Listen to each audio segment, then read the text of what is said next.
Welcome back to another edition of The Contender. Today, I'm joined by some truly remarkable young men from the Pi Kappa Phi Fraternity at the University of North Carolina. These guys recently stood up in the face of a mob of protesters to defend the American flag, an action that resonated with patriotic Americans across the country.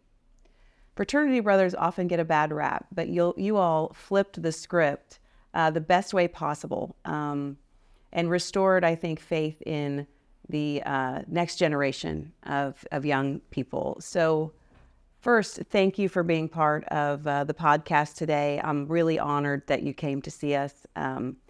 Could you just walk us through that day? How did it start? How did you become aware that this was a situation, and what made you decide to intervene? So I'll start it off. That was our last day of classes for the semester. So a bunch of our brothers were hanging out in our Charleston room, named after our founding chapter, watching the news together. And on the news, we saw that the protest around the flag was continuing to grow. So we're pretty active in our community. So we decided to join, see what happened, and I'll pass it off to them for. Yeah, so I was in a yoga fitness class, so I had forgotten my yoga mat in my dorm room. So, and it was my last class I had to be at, and so I see our fraternity Snapchat group chat was blowing up, and that's when I realized that they had taken down the American flag on our quad and put up the Palestinian flag, and I said, okay, I can skip my next class, can't skip my yoga class, so let me run over there and see what's going on. And I think the sight was, it was heartbreaking to an extent, because you looked around and you saw all these people celebrating that the American flag was taken down and replaced with one. You know, it was a shocking sight to see. And that's when I met up with a bunch of our fraternity brothers, and we started looking and watching. And that's when we saw the chancellor and campus police officers start getting ready to put up the American flag again. And so a bunch of our fraternity brothers and other members from the Greek community all started kind of gathering up towards the chancellor, and we started walking up towards the American flag. And I think one of the most shocking parts from that experience was seeing the amount of disrespect that was put towards police officers, put towards the chancellor, water bottles being thrown, food being thrown, anything that they could get their hands on to make sure that they were hurt in some way. They were trying to push through officers. It was heartbreaking, and you saw the lack of respect for authority. And so when we started walking up with them, it took about 30 minutes to get the United States flag back up. And that's when everyone started singing the national anthem as it was going back up. And so it was really fascinating, and I'll let Alex kind of explain the following part after that. Yeah, I have a very similar experience to Guillermo. I was actually living in our fraternity house at the time. Had a class later at 3:30, happened to be hanging out downstairs, and one of the brothers of our fraternity walked into our Charleston room, as Andrew put it, and said, hey, have y'all seen that they took down the American flag, put up the Palestinian flag? And I was like, no, did they really do that? And he was like, yeah, I think I'm gonna go watch. So me, along with several other people who were there at the time, went and watched and stood with Guillermo and Andrew and a large group. And like Guillermo said, there were the protesters were sort of celebrating around the flag. They had sort of cleared a circular area around it and were dancing in the middle, but there were lines and lines of people around them. So like he said, the chancellor came out along with police officers, went through the crowd, put the American flag back up after some time. The chancellor then proceeds to leave after about 10, 15 minutes after the flag was back up. And something really interesting happened was about 10 or 15 minutes after the chancellor left, we see police officers one by one starting to peel off of the group that they had surrounding the American flag. And I remember looking at Guillermo and being like, what is going on? Why are they leaving? They're just going to take it down again. And so they're filing out one by one, and all of a sudden, all of them start to leave. And as soon as all of them start to leave and start to walk away, you see the protesters start to get behind them and start to push and move them. And they had set up these metal barriers, sort of like you see at music festivals and things like that, around the grass areas to keep them from camping overnight. The protesters, as the police were filing out, began to pick these metal barriers up and run at the police officers from behind and start shoving them from behind and hitting them with them. And sort of to describe, I guess, how we ended up where we were on what I would describe as the right side over here from the flagpole, and it's the direction the police officers were walking towards. So the entire crowd of protesters was now sprinting towards us with metal barriers. So Guillermo and I ran across to the other side, and we happened to see that the flag was being taken down. And from memory, Again. Again. and there were about 4 people taking it down, and they get it to about quarter mast, and all of a sudden they stop, and about 3 of them leave. And I remember we just sort of looked at each other and started running. And we were the first 2 there. I remember getting there to the flag post, and the other guy, one of the protesters, was standing there on his phone, I think on Snapchat or something. And I said, hey, we're just going to hold this up, please. Like, we're not trying to do anything. Just let us hold this up. And then over time, one person came, and another person came, and another person came. And it slowly sort of built, and all of a sudden we sort of had a ring of people around us, and yeah, and so we were like that for about an hour. I remember looking at Guillermo after the first water bottle got thrown, and there were a lot of water bottles, because what they were doing is, I guess the organizers were walking around passing out like the 64 bins of them. When you say the organizers, were these adults or were they students? I think it was a combination. So throughout the week, SJP had said, like, oh, like help us bring supplies for the camp out. So food and snacks and water, because obviously if you can skip class, you can have all those snacks there available, And so I remember when the chancellor was trying to put the flag back up, one of the protesters came up to me and she handed me a water bottle and she said, can you throw this at the chancellor? Because I had like a direct shot of like where So he she didn't was know what standing. you were there No, for. yeah. And I was like, I said, oh yeah, totally. And I remember grabbing the water bottle, dumping it out and smashing it. And she just walked away. But I think there were a lot of other organizations that were providing resources You to said SJP. SJP. Oh, the Students for Justice in Palestine. And it was a group from the Triangle, which is the Raleigh-Durham Chapel area. So it was more than Chapel students there. There were people from Raleigh and people from the Durham area as well. Oh, wow.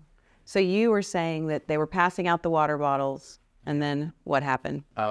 Basically, they were passing out anything that they could use to throw at us. It was a very...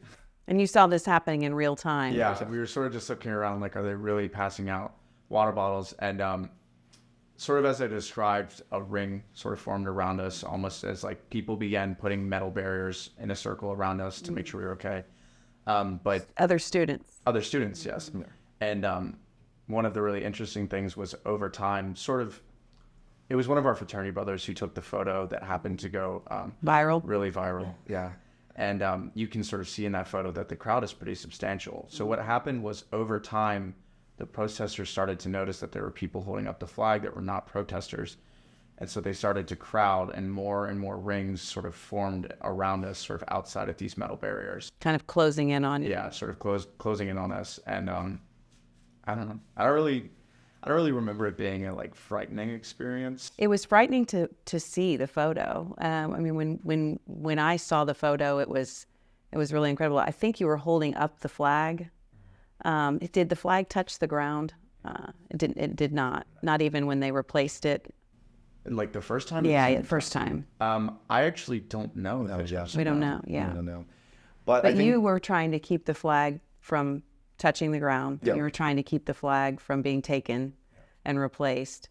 So once the initial police force left and you were watching the protesters and they were there, and then they sort of gave some of the ground away, you ran to cover in that space to provide that protection.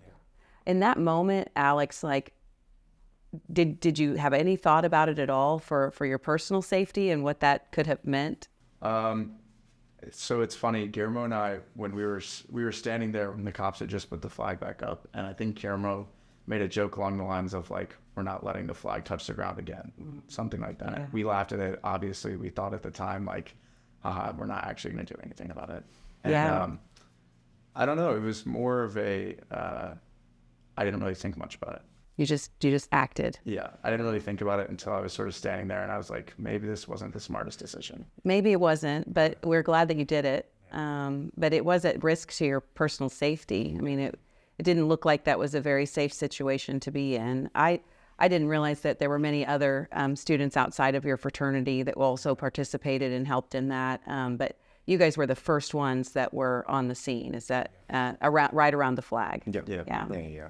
What has your family had to say in the aftermath of all of this? Well, I remember calling my mom immediately after, and I said, hey, don't get mad, but I might end up on the news. And she was like, what'd you do? Yeah. I was like, well, we had the protesters, and she's looking this up as I'm telling her. In real time? Yeah. And she was like, I can't say that I'm mad. And I was like, Yeah, well, she cannot. I'm glad. And my dad and I had just talked about, like not putting yourself at risk in dangerous situations. Yeah. And even my dad, I think he was really proud of the whole situation, and how our fraternity handled it. I mean, at the beginning of me joining Pi Cap, one of the biggest things my parents had an issue with was, we don't want you joining a fraternity. We don't know what's going to go on there or whatever. Well, like we said in the intro, right? Fraternities kind of get a bad rap. Yeah, they get the Animal House version. That's right. And I think especially, seeing the bond that we've created from that experience, seeing the fact that, we in our fraternity, we have many different political views, but at the end of the day, we all stood up for each other and for what was right. And I think that's something that my parents have really grown fond of, and they see the importance in that. And I think, my parents are really, really fond of Pi Cap now, and they're very excited for Parents Weekend. And so I think they're very proud of the situation. They're very proud of Alex and the whole fraternity as a whole. Alex, what about you? What when you told your family, how did they find out? I actually have kind of a funny story about this. I think it was, so my class was at 3:30, and while we were under the flag, got an email talking about the fact that classes were canceled. So I vividly remember sort of the time of when we were there, and about 2:45, 3 o'clock was when we first ran to the flag. And I remember at about 3:15, 3:30 getting a text from my mom in our family group chat saying, I hope y'all are doing okay and staying away from all of this, these protesting stuff. This stuff is kind of crazy. And I didn't respond until about 5:30 or 6 and said something along the lines of, hey, you might see me in the news. But apparently my mom had texted my little sister at the time, who goes to Chapel Hill with me. And she had said something along the lines of, hey, I haven't heard from Alex. He's not near any of this, is she? And my sister was like, absolutely not. What would he be doing anywhere near any of that? Of course not. So yeah. Wow. What about you? My role is a little different because as president of the fraternity, it was more damage control. Yeah. So my mom was texting me the entire time because she's very bought into what the fraternity represents and the people of the fraternity. Make sure all your brothers are safe. Make sure everyone's looking out for themselves. So the entire time that's going on, we probably had about 50, 60 brothers in the quad at the same time, which is that central location where the flag was.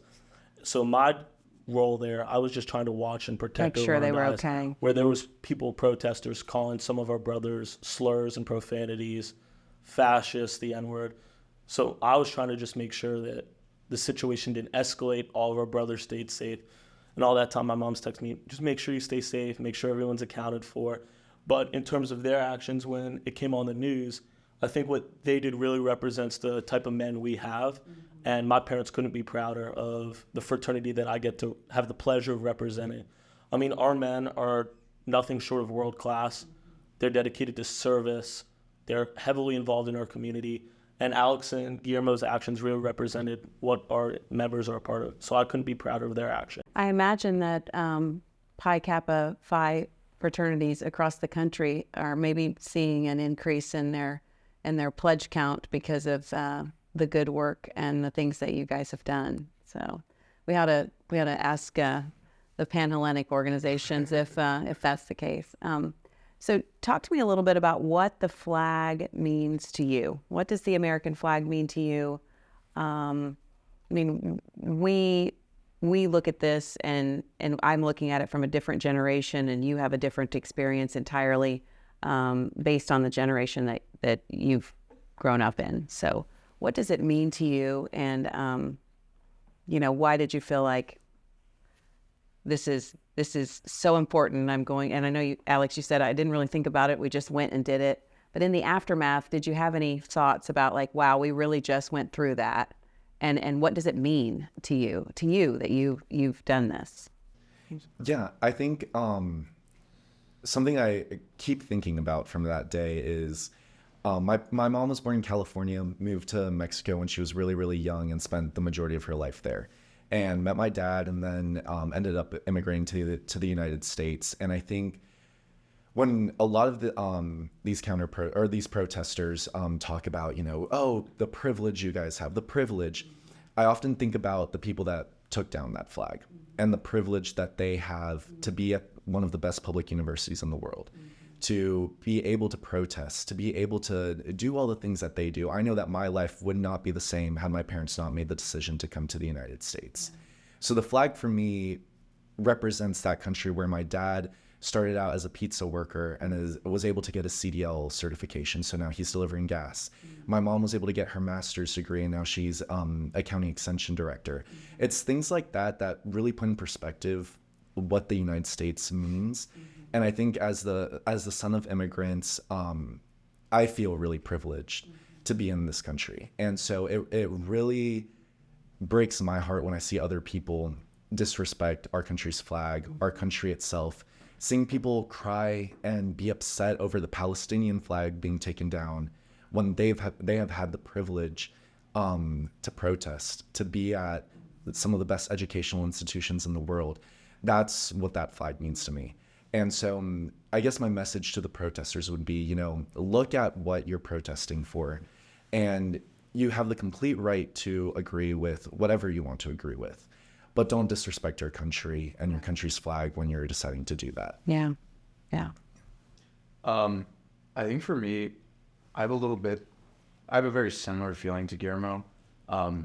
My family's a little different. I come from Eastern North Carolina farmers. My granddad grew up on a tobacco farm, was the first one to leave the farm, went to college. My dad was the first one to go to law school from their side of the family. And for me, I feel like sort of the way that my family has been able to transition and grow and things of that nature is something that would not have been possible pretty much anywhere else in the world. And I feel very fortunate for that, and very fortunate that I have the opportunities that I have to go to the school that I can, to meet the people that I can, to have, pursue any career that I want. And to me, that's sort of what the flag represents. And It's the American dream. Exactly. So are the protests on campus, are they any better? Have they toned down at all, or is it still pretty hot on campus? I think they know they better watch out for Greek life. That's right. We haven't had any major protests this year yet. We've had a couple of buildings vandalized, but nowhere near the extent to what it was last semester. I think a lot of people realize that a lot of people aren't on their side when it comes to disrespecting our country and our flag. And, there's ways to protest, and the way that they did it last semester wasn't the right way. I love how you said that. You can protest if you want, but don't disrespect our country, don't disrespect our flag, because it is that very thing that gives them the right to protest. Yeah. Some speakers that I've seen in talking just about the protests in general, they note, that these protests would not be allowed in Gaza. They would not be allowed to do some of those things and have some of the freedoms that the protesters have here today under the protection of the American flag.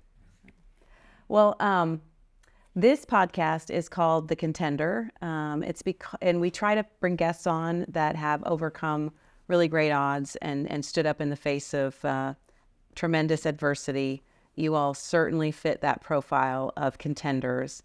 I am certainly just personally grateful for you and the fraternity brothers and all the students at your university that stood up for the country, for the American flag that day.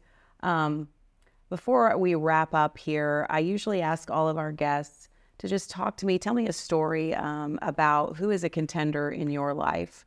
If there is, and it doesn't have to be a parent, although it can be, but is there someone that you've really looked up to that had to overcome pretty great odds, and what that means to you, and how it's shaped your decisions in leading to where you are today?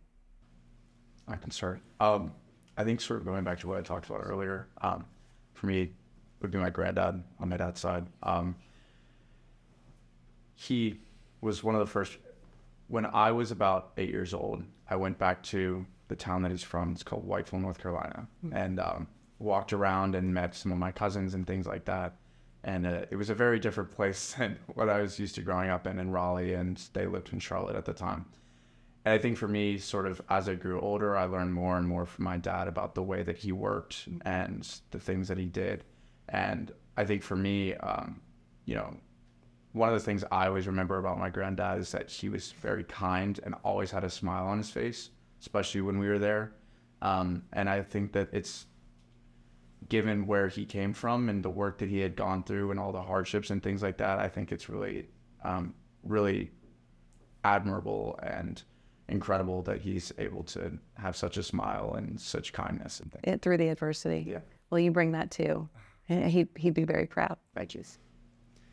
I think I've got to shout out my sister, Natalia. So she is 15, and I think she idolizes me, but I idolize her a little more. And she struggles with it, being in high school or whatever. But I think she's my biggest fan, and always pushes me to be the best version of myself, because I know she sees me as an example, and I see her as an example, being kind to every single person she meets, being able to radiate an energy that everyone wants to be around. So she inspires me every day. So yeah, she's my contender. Awesome. For me, it's also my sister. A little bit of a different situation where my sister has autism spectrum disorder, or ASD. So after 4th grade, she had a conscious seizure, which kind of stunted her development. So for many years, she wasn't in school, had no social life. She spent 2 times in Johns Hopkins, where different diagnoses. At one point it was bipolar, one point it was ADHD, and they finally concluded with ASD. But so not being in school, she was on a program called Hospital Homebound, and she's learning completely virtually and remotely.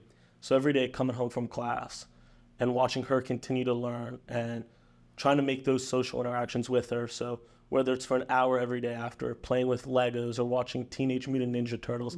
So finding a way to connect with her to help her grow socially. And now seeing her this past August, she started at a small school called Beacon in Lakeland, Florida, which is a 500-person school for people with ASD and other similar syndromes.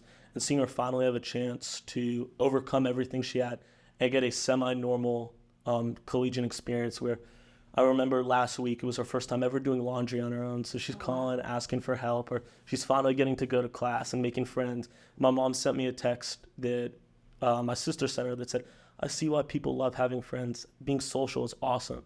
And finally watching her have that experience and overcome everything. So she's really my contender. That's awesome. What's next for you guys? What year are you in school? I'm a senior. Senior? Yeah. Yeah, and I'm a sophomore. I'm a junior. So what do you want to do next? What do you want to be when you grow up? This past summer, I interned at a venture capital firm in New York. They invest in defense, energy, and infrastructure. So work pretty heavily with government contracting and things like that. So hopefully going to pursue that after I graduate. Yeah, so I'm a public relations and advertising major. So my goal is to eventually become a lobbyist. So. Oh, wow. Big dreams there. Oh, That's yes. good. That's great. So that's good. my goal. Good. I'm majoring in sport management. So currently I have an internship with the first pre-professional sport fraternity. So I'm expanding it to different schools to help create networks between students and professional sport industries. But I don't know what sector of the sport industry I want to work in yet. Well, I have no doubt that your futures are bright. If you are interested in interning, we take interns in this office. So if that is in your future, let us know. We'd be most grateful to have you working in here. Well, you all are the real contenders. I'm sure that you are an example to someone out there who saw your story. Certainly you inspired me, and I really appreciate you being on today. Thank you, Congresswoman. Thank you so much.